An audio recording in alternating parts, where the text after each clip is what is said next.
Welcome to the Profit Answer Man, Erin Marcus. It's great to have you join us. Thank you. Thank you for having me. Can you share a little bit about yourself and your business? I love when people ask me this question. As I get older, there's more years to pull from. Where do you want to start? Right?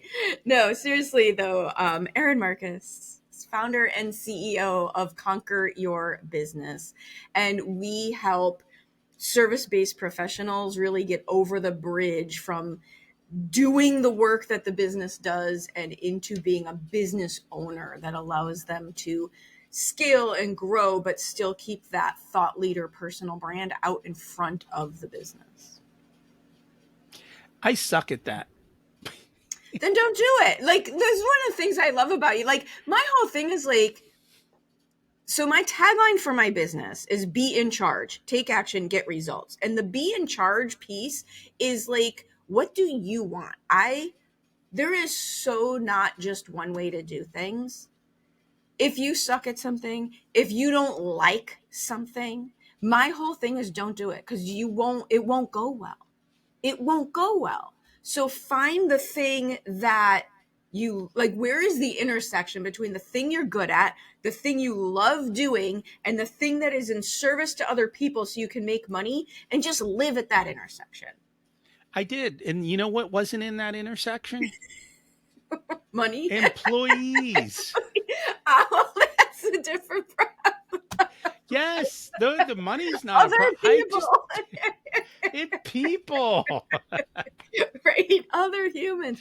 Well, to that point though, I'm glad you said that, because to that point, when we talk about what do I do for my clients and getting over that bridge, one of the biggest mistakes I watch people make that prevents it is really in team.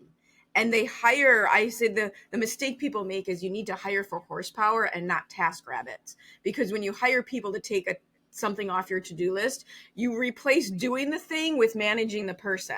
And so right? That's the problem. You go from hating doing the thing to hating being a babysitter. So it's not actually a solution.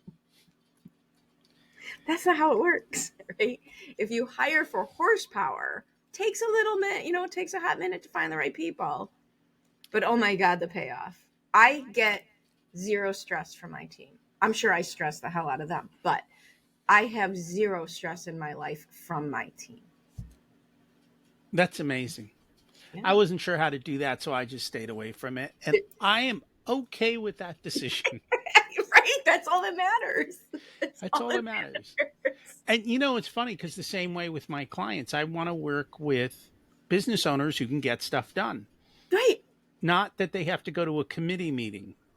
Oh, yeah. So I teach sales is one of the things I teach. And a lot of people say, well, what do you say to somebody who says, let me check with my spouse? And I'm the worst person in the world to respond to that because I don't get it. Like, it's your business. Not that you shouldn't have a good relationship with a significant other and mutually agreed upon boundaries, et cetera, et cetera. But if this is my business and they don't own my business, run my business, or know how to grow a business, like I'm bad at that one. It's an excuse. It's an excuse. It is. That's It's okay. an excuse. So we love Profit First. We always love to chat about it. How did you learn about Profit First? I had always heard of it. Like, I knew the phrase. I had heard of it. I never dove into it until I was at an event, and Mike, and I won't butcher his last name, so I'm not going to try. Michalowicz, is that right? Very There we good. go. It came back. Mike Michalowicz was a speaker. It was a virtual presentation that he did. And so I, at the time, didn't realize that he was also the author of The Pumpkin Plan, which I had read. Like, didn't make the connections. But here he was, and I knew he was going to be speaking, and it was the Profit First thing. And I'm like, okay, fine. I'm at this 3-day event, whatever. But he really blew me away with his personalness, right? I'm sure there's a better word for that. He's Um, funny and he's vulnerable. he's funny. He's honest. he's like, one of my big things is connect as a human first. And a lot of times we assume somebody who's talking about finance and numbers isn't going to do that. He does it 100%. He has, I was very impressed with his ability to mix high level business acumen and interpersonal emotional intelligence that fast by Zoom to a huge audience.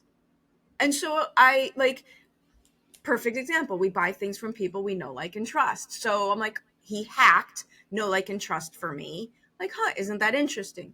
So I went home from that event and purchased Profit First, and I read the book, and I have enough. I was excited that I have enough business experience to, I totally understood what he's saying. There are sections that were more complex, but it's very straightforward if you take your notes and you pay attention. And as much as I'm a marketing and sales and strategy person, my background is business. And if you don't know your numbers, you don't have a business, right? I tell my clients all the time, go watch Shark Tank, listen to the questions that they're asking. And if you don't know the answers for those questions, you've got some work to do. And so it was very much in alignment with simplifying, and yet, like, how do you take something that's difficult and make it easy all at the same time so that it's accessible? And the other thing that I liked about it is I'm a big fan of, like, all right, just hit me with it, right? Just hit me with the bad information. Tell me what I'm screwing up. Tell me where I'm wrong. Like, just tell me so I can do something about it. And I think people hesitate to jump in a Profit First because they don't want to face what they assume is going to be the difficult truths. So I'm a big fan of, all right, hit me with it. So I appreciated that as well. You will always get the difficult truth, whether you go looking for it or not. It will come a It'll find knocking. you. What I Totally. love about Profit First, though, is Profit First gives you the early warning. Yeah. Like, hey, there's a problem.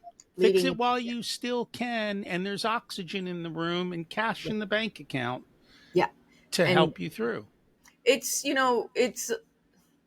creating your own economy a leading indicator so you're not stuck cleaning up lagging indicators, right?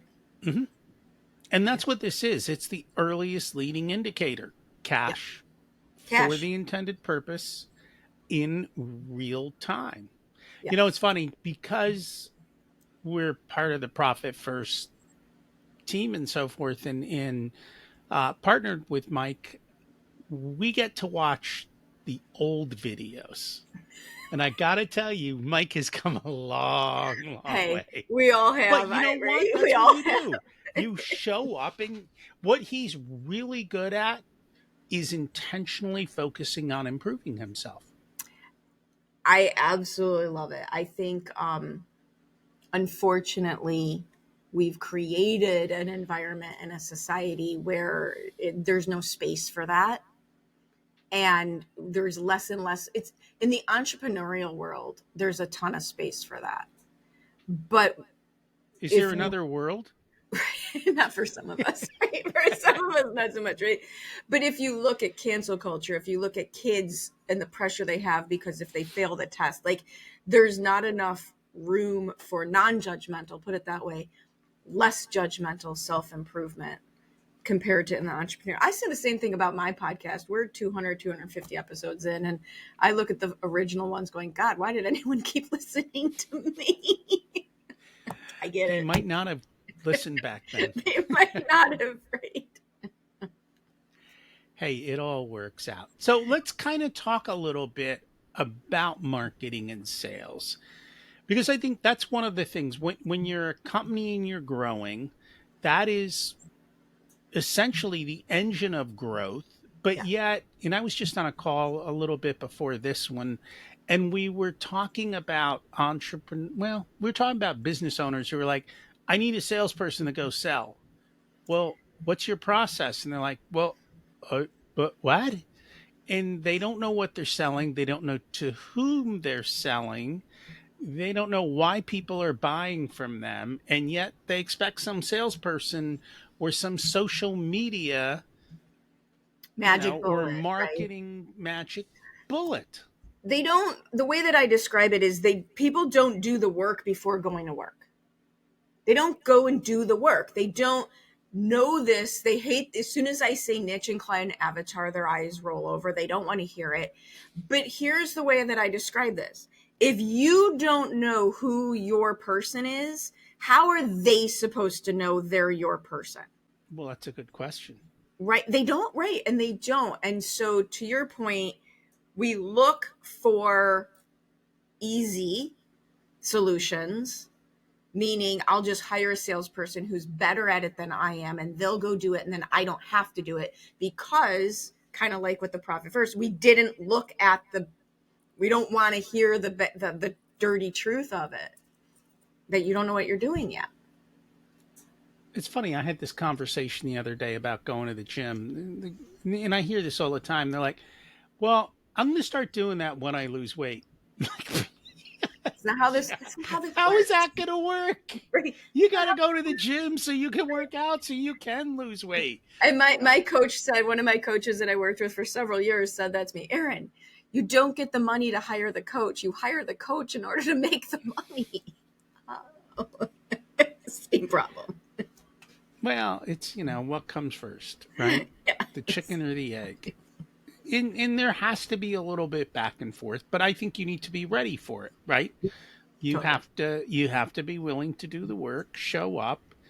And as a business owner, there's a lot we need to learn, but it doesn't mean we need to do it all, right? So even though I understand the sales and marketing, it doesn't necessarily mean you have to do it, but you do have to know when you're getting BS'd. Yeah, right. You got to know enough to be dangerous. And there's certain things in your business you don't have to know or really ever need to know. You just need to know what the outcome is that you want and hold people to the standards of creating that outcome. Tech is a lot like that for me. I don't have to know, like, I have a podcast. It gets turned into, right? I do a live show. It gets turned into a podcast. It gets turned into a blog. It gets turned into social media clips. It gets turned into a newsletter. I couldn't tell you how to do it. The tech aspect of it. I knew what I wanted. The team went and researched the tools, came back with their recommendation, came back with, like, this is what will get you there. This is pros, cons, costs, etc. Great. Have at it. Sales and marketing, however, is the revenue generator machine of your business.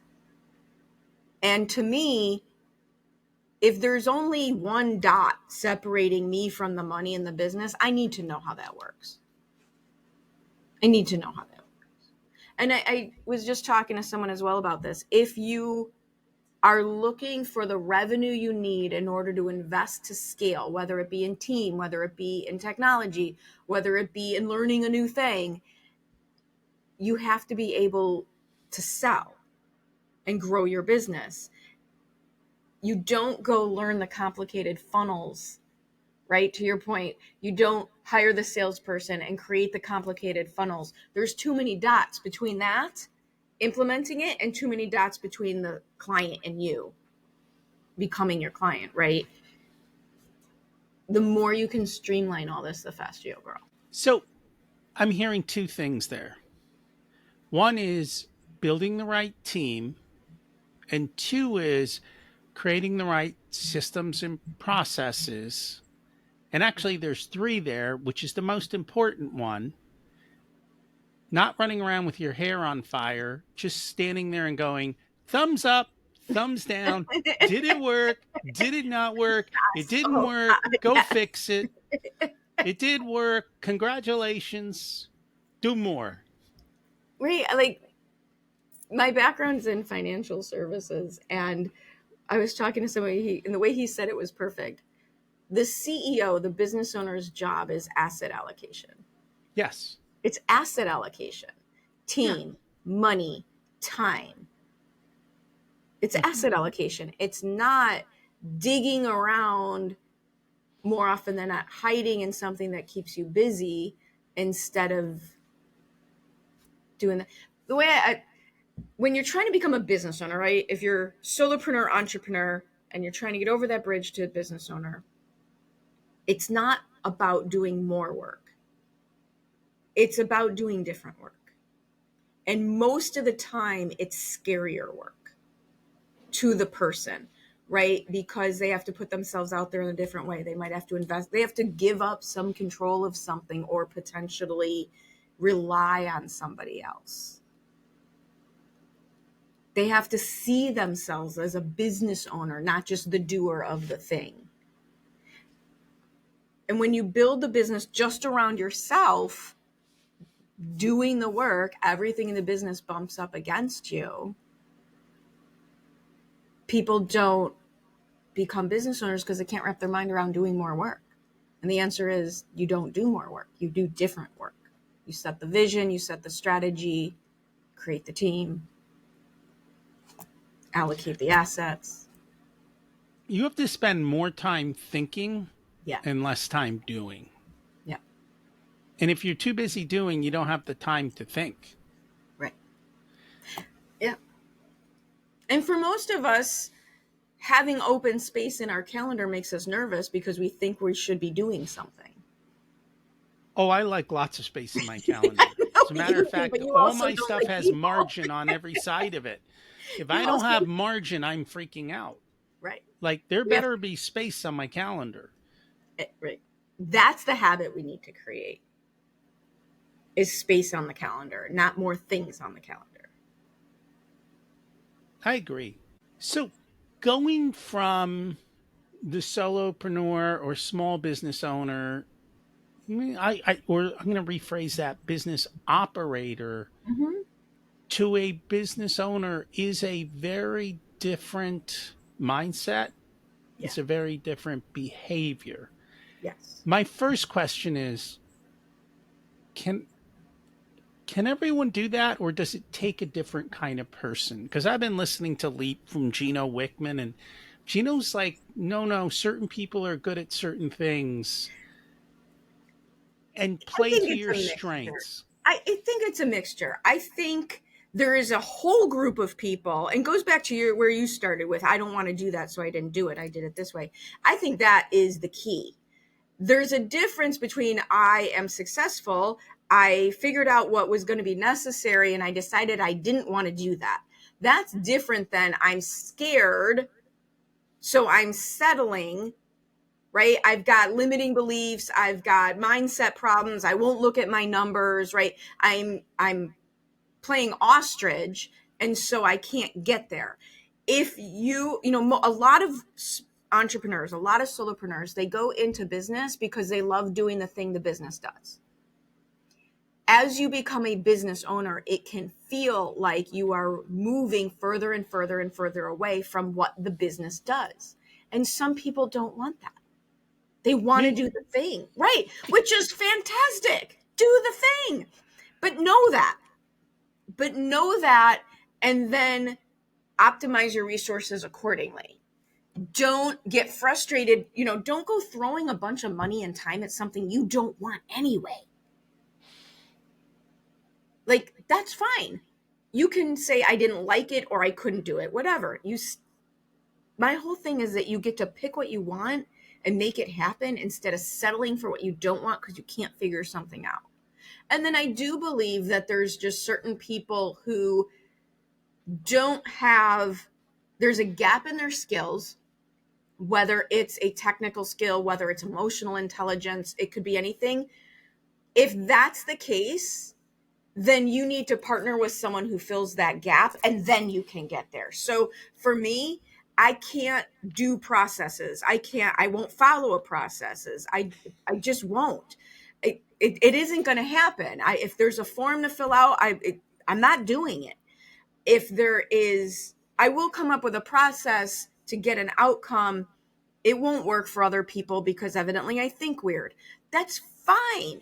I have this amazing COO to do that, because rather than bang my head against the wall, sucking at something I don't like doing, I found a person who is a really good complement to me. And between the two of us, we fill the gaps. Now, I'm the visionary, so I'm the business owner, but I couldn't do what I do without her. It wouldn't, well, I could do it like once, maybe twice, and then it would get all screwed up, right? So, in terms of I don't think everybody is great at everything, but if you want something, figure out how to do it. And maybe that's finding your yin and yang, maybe that's carving a different version of it.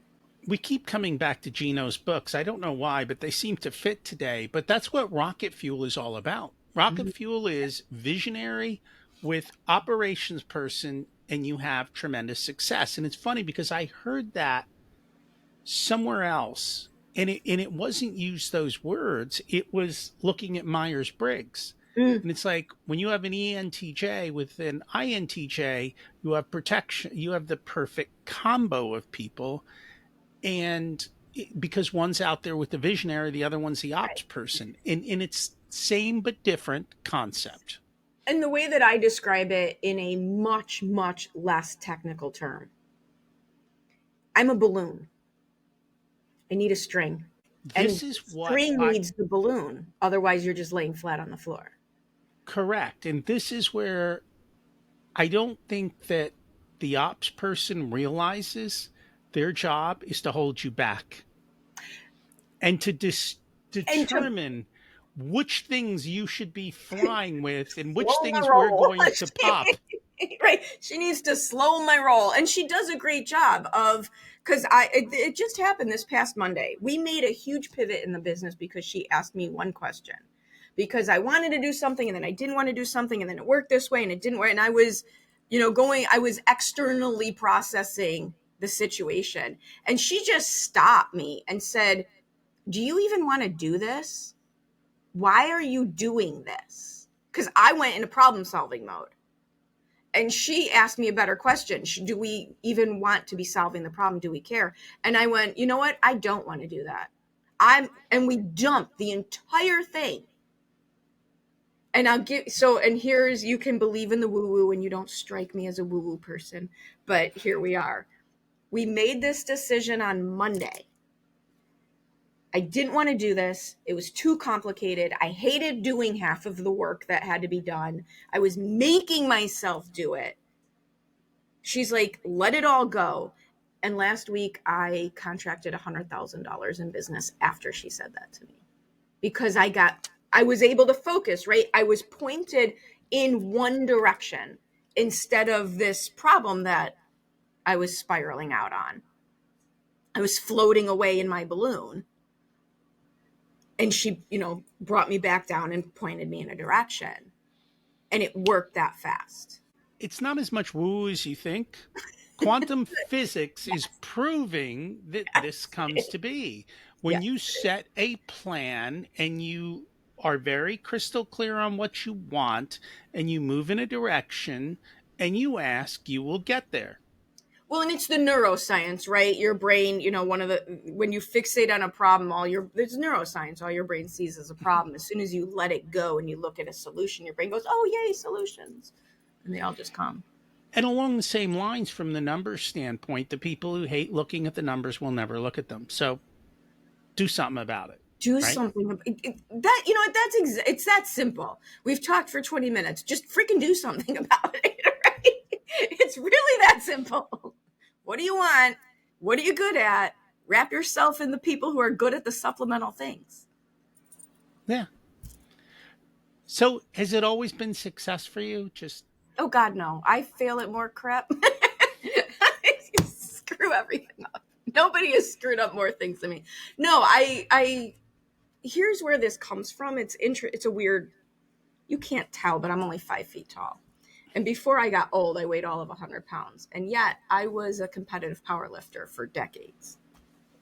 And part of training in that world, the goal is failure. In that world, the goal is failure. I am trying to figure out the point at which my muscles fail. And I started that when I was 19 years old, before girls did that. And that's always my approach. Where does it break? How far can I get? So when I say that, is it always success? No, because the goal is failure. My goal, I'm still driven enough at this point in my life. And for whatever reason that may or may not change, my goal is always to figure out, what can I do? What can I pull off? How far can I go? How can I figure this out? The world to me is a big giant puzzle. It's a big giant puzzle that I just keep trying to figure out. My business, I love the puzzle of business. Move the levers. What does this do? Move the thing that, going back to the balloon and the string, the thing that I have to be careful about is, because I love that, I will let things break just to fix them and see what else I can do. Gotta be careful about that. I was squatting and benching this morning, and my goal is never to go to failure because I don't want the bar to hit me on the head. Nah, that's why you have support. There's ways to There's ways. There's Yeah, ways. There's protection. Not every workout has to be to failure, but it's funny. So you talked about Myers-Briggs. I love Myers-Briggs. I love disc analysis, strength finders, and I had a boyfriend for a while on the disc. He was definitely a high C, right? High C. And I have if there's a way to have negative process points, that's me, clearly. And we were at the gym, and I was showing him some stuff, and he's like, well, how many of these are we going to do? I'm like, well, what do you mean, how many of these are we? Well, how many? I don't know yet. Well, how do you not know? And I'm like, well, I don't know today how many I could do. Usually I do around 8. We might get only 6. We might get 12. You do them until you can't do them anymore. We're not here to count things. We're here to stretch our muscles. We're not here to count things. It's funny. I have a weird combination. I'm high D, high C. Oh, great. So the loveliness that explains everything. The loveliness of the high D, high C is we have to reach the goal, high D, and there's only one way to do it, high C, as opposed to, that's a lovely combination. No wonder you don't want to work with anybody, right? Like that's a high D, high C is goal oriented, but there's only one right way to reach the goal. I don't think there's one right way, but I know that there is a right path. And if you show me on the wrong path, then we'll go on the right path. So we're constantly course correcting. But we're just not going to take any damn path that you show up with. I say, so I'm a really high D, but I'm also a really high I, which is what keeps me from being a total jerk until I'm under stress, and then the I interpersonal just goes away completely. And that is the problem. Most high Ds. So there's no people skills in the high D. At the end of the day, just get it done. At the end of the day, take the action, solve the problem. At the end, when push comes to shove. Yes, I agree with you.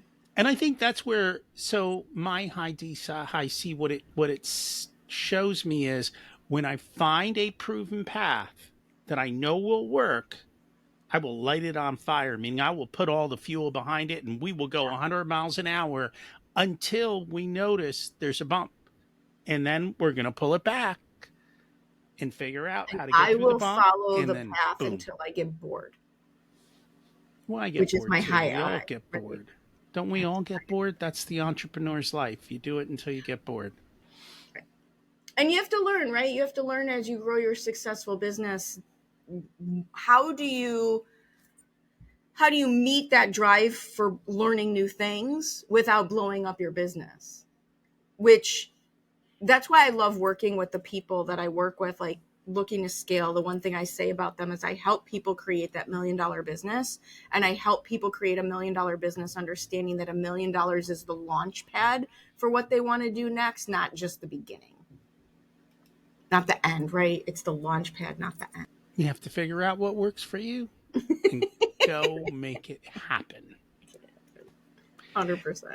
If people would like to connect with you, learn about you, the podcast, where do they find all this stuff? We make it really easy. It is all in one place at the website.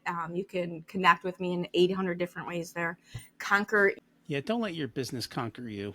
No, it sucks. It's not the happy place. Thank you so much for joining us today. Thank you for having me. Thanks for listening to this unedited video of the Profit Answer Man podcast. If you'd like to catch the full episode and learn more about what we do, check us out at profitcomesfirst.com. We also go through the Profit First book in each and every chapter in the beginning episodes of the podcast, so check those out as well. Thanks for listening, and here's to you having a more profitable and growing business.